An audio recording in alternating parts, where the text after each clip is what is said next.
Hi అందరికీ. ఈ వీడియోలో నేను ఏబీసీ జ్యూస్ని తయారు చేసి చూపిస్తాను. ఏబీసీ జ్యూస్ అంటే ఏదో తేడా జ్యూస్ అనుకోకండి. యాపిల్, బీట్రూట్, క్యారెట్ల స్టార్టింగ్ అక్షరాలతో పెట్టిన పేరే ఏబీసీ జ్యూస్.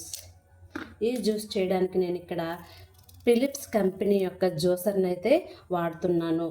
ఈ జ్యూసర్లో బీట్రూట్, క్యారెట్ లాంటి హార్డ్ వెజిటబుల్స్ ఏవైతే ఉన్నాయో అలాంటి జ్యూసెస్కి అయితే ఇది పర్ఫెక్ట్ జ్యూసర్ అని అయితే నేను ఖచ్చితంగా చెప్పగలను.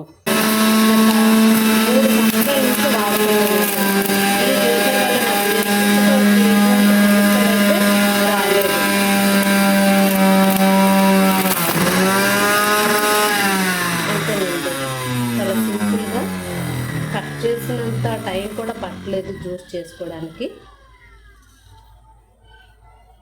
ఈ జ్యూస్ని ఎర్లీ మార్నింగ్ ఎంప్టీ స్టమక్తో తీసుకున్నట్లయితే చాలా మంచి బెనిఫిట్స్ అయితే ఉంటాయండి. ఈ వీడియో కనుక మీకు నచ్చినట్లయితే లైక్ చేయండి, షేర్ చేయండి, సబ్స్క్రైబ్ చేసుకోండి. Thank you.